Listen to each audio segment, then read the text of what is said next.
ഞാനിവിടെ അടുത്തൊരു പള്ളിയിൽ പോയപ്പോൾ, മുജാഹിദ് പള്ളിയാണ്. അപ്പോൾ അവിടെ പോയപ്പോൾ നിസ്കാരം കഴിഞ്ഞ ഉടനെ തന്നെ പോലെ എണീറ്റ് പോയി. അപ്പോൾ എൻ്റെ സുഹൃത്താണ് ഒപ്പം ഉള്ളത്. ഞാനോട് ചോദിച്ചു, അയാൾ മറ്റേ വിഭാഗത്തിൽപ്പെട്ട ആളാണ്. ഞാനോട് ചോദിച്ചു, എന്ത് നിങ്ങൾ നിസ്കാരം കഴിഞ്ഞ ഉടനെ എണീറ്റ് പോകാൻ കാണുന്നത്? അപ്പോൾ പറഞ്ഞു, എന്തിനാണ് ഇമാമിൻ്റെ 4 വരിയുള്ള ദുആക്ക് നമ്മൾ നിൽക്കണേ?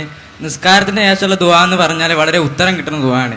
അപ്പോൾ ആ സമയത്ത് നമ്മുടെ കാര്യമല്ലേ നമ്മൾ പറയേണ്ടത്, അല്ലാതെ എന്തിനാണ് വെറുതെ ഇമാമിൻ്റെ ദുആക്ക് നമ്മൾ ആമീൻ പറയണത്? അങ്ങനെ ഒരു കൂട്ടുപ്രാർത്ഥനയുടെ ആവശ്യമില്ലല്ലോ എന്ന്. ഇതിനൊരു മറുപടി പ്രതി. നമസ്കാരത്തിന് ശേഷം കൂട്ടുപ്രാർത്ഥന നടത്തുന്നത് സംബന്ധിച്ച് പരിശുദ്ധ ഖുർആൻ തന്നെ ചില കാര്യങ്ങൾ നിർദ്ദേശിച്ചിട്ടുണ്ട്. ഇവിടെ സുന്നികളെ സംബന്ധിച്ചിടത്തോളം ഉള്ളത്, അവർ കൂട്ടായി നമസ്കരിച്ചു കഴിഞ്ഞാൽ കൂട്ടമായി ഒന്ന് ദുആ ചെയ്യും. സുന്നികളാരെങ്കിലും ഒറ്റക്ക് നമസ്കരിച്ചാൽ പിന്നെ അതിനുശേഷം ദ്വാരക്കാനായി കുറേ ആളുകളെ വിളിച്ചുകൂട്ടി ഉള്ള പരിപാടിയില്ല. ജമാഅത്തായിട്ടാണ് നമസ്കരിക്കുന്നതെങ്കിൽ അവർ ആ ഇരുത്തത്തിൽ തന്നെ ഇരുന്നു കൊണ്ട് ദുആ ചെയ്യും. അങ്ങനെ ഒരു പൊതു ദുആ നടത്തുമ്പോൾ എന്താണ് ദ്വാരക്കേണ്ടത്? അവിടെ ഓരോരുത്തർക്കും ഓരോരോ ആവശ്യമായിരിക്കും. ചിലർക്ക് വിവാഹം ചെയ്യണമെന്നായിരിക്കും, ചിലർക്ക് ഇപ്പോൾ വിവാഹം ചെയ്യേണ്ടതെന്നായിരിക്കും, ചിലർക്ക് സാമ്പത്തിക പ്രശ്നങ്ങളുണ്ടാവും. ഒരാളുടെ എതിരായിരിക്കും മറ്റൊരാളുടെ ആഗ്രഹം. അപ്പോൾ ഇത് പിന്നെ ഒരാൾ ദ്വാരന്ന് മറ്റുള്ളവർ ആമ്യം പറയുമ്പോൾ ആ ദ്വാരക്കണത് ചിലപ്പോൾ ഈ ആമ്യം പറയുന്നവന് വേണ്ട സംഗതി ആകില്ല. ഇങ്ങനെയൊക്കെ ആകുമ്പോൾ പ്രശ്നം ഉണ്ടാവുമല്ലോ എന്നൊക്കെ ചോദിക്കുന്നവരുമൊക്കെയുണ്ട്. എന്നാൽ അല്ലാഹു തആല ഇതിനെല്ലാം പരിഹാരമായി ഖുർആനിൽ പറയുന്നുണ്ട്, ഫൈദാ ഖളൈതുമുസ് സ്വലാത്ത ഫദ്കുറുല്ലാഹ ഖിയാമൻ വഖുഊദൻ വഅലാ ജുനൂബിക്കും. നിങ്ങൾ നമസ്കാരം നിർവഹിച്ചു കഴിഞ്ഞാൽ നിങ്ങൾക്ക് ഇരുന്നോ നിന്നോ എങ്ങനെയാണ് നിങ്ങളുടെ സൗകര്യം അതുപോലെ നിങ്ങൾ ദിക്ർ ചൊല്ലുക. നമസ്കാരത്തിൽ എല്ലാവർക്കും ഇപ്പോൾ അവസാന നമസ്കാരത്തിൽ ഇരുത്തമായിരിക്കും, അതെല്ലാവരും അങ്ങനെ ചെയ്യണം.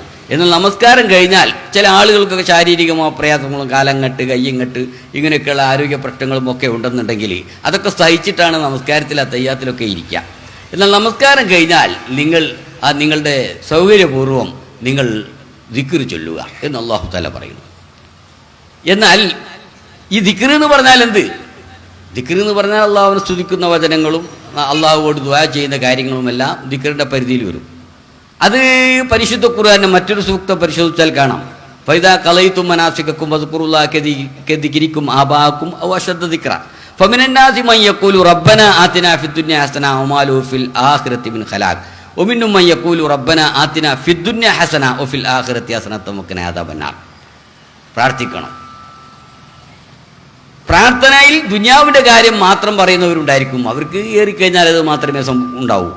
എന്നാൽ ദുനിയാവിൻ്റെയും ആഖിറത്തിൻ്റെയും കാര്യങ്ങൾ പറയുന്നവരുണ്ട്, അവരെ അല്ലാഹു തആല പ്രത്യേകം അനുഗ്രഹിക്കും. അപ്പോൾ റബ്ബന ആതിനാ ഫിദ്ദുനിയ ഹസന എന്നുള്ള മൊത്തത്തിലുള്ള പ്രാർത്ഥന, പടച്ചവനെ എനിക്കിനി ദുനിയാവിൽ നല്ലത് തരണമേ, ആഖിറത്തിലും നല്ലത് തരണമേ. അപ്പോൾ അത് പ്രാർത്ഥിക്കുമ്പോൾ ഓരോരുത്തരും അത് അവർക്ക് വേണ്ട നല്ലത് എന്താണ് എന്ന് പ്രത്യേകിച്ച് മനസ്സിൽ കരുതുക. ഹസനത്ത് നല്ലത് എന്നുള്ളത് എല്ലാവർക്കും വേണമല്ലോ. കാന അക്സറു ദുആഇ നബി സല്ലല്ലാഹു അലൈഹി വസല്ലം റബ്ബന ആതിനാ ഫിദ്ദുനിയ ഹസന. നബിയുടെ പ്രാർത്ഥനകളിൽ ഏറ്റവും കൂടുതൽ നബി നിർവഹിക്കാറുള്ള പ്രാർത്ഥന റബ്ബന ആതിനാ ഫിദ്ദുനിയ ഹസന എന്നിങ്ങനെയുള്ള പ്രാർത്ഥനയാണ് എന്ന് ഇമാം ബുഖാരിയും മറ്റുമൊക്കെ ഉദ്ധരിക്കുന്ന ഹദീസിൽ കാണാൻ സാധിക്കും. ഇങ്ങനെയുള്ള കൂട്ടായി ജനങ്ങൾക്ക് മൊത്തം ആവശ്യമാവുന്ന പ്രാർത്ഥന ഇതാണ് വേണ്ടത്. അതേ സമയത്ത് റസൂലുള്ളാഹി പറഞ്ഞത് കാണാം, ബൈഹഖിയും മറ്റും ഉദ്ധരിക്കുന്ന ഹദീസിൽ നമുക്ക് മനസ്സിലാക്കാം, ഒരാൾ ജനങ്ങൾക്ക് ഇമാമ് നിന്നു, എന്നിട്ട് പിന്നെ ദ്വാരുന്നപ്പോൾ അവൻ്റെ കാര്യം മാത്രം അവൻ ദ്വാരുന്ന്, അവനക്ക് വേണ്ടത് മാത്രം ദ്വാരുന്ന്, മറ്റുള്ളവരുടെ കാര്യം പറഞ്ഞില്ല എങ്കിൽ ഫഖദ് ഖാനഹും, തീർച്ചയായും ആ ഇമാം ഇവരെ വഞ്ചിച്ചിരിക്കുന്നു എന്നാണ്. അപ്പോൾ ചുരുക്കി പറഞ്ഞാൽ നമസ്കാരം കഴിഞ്ഞാൽ ദിക്ർ ദുആ ഒക്കെ ചെയ്യണം. അത് പൊതുവെ ജനങ്ങൾക്ക് മൊത്തത്തിൽ അവരുടെ ആവശ്യങ്ങൾക്ക്, പൊതുജനങ്ങൾക്ക് ആവശ്യമുള്ള കാര്യങ്ങൾ തന്നെ ആയിരിക്കണം ദ്വാരക്കേണ്ടത് എന്നൊരു നിർദ്ദേശം കൂടിയുണ്ട്. അതുകൊണ്ട് ഈ പറഞ്ഞ ചോദ്യകർത്താവിനോട് പറഞ്ഞ ആൾ ഈ വസ്തുതകളൊന്നും മനസ്സിലാക്കിയിട്ടുണ്ടായിരിക്കില്ല എന്ന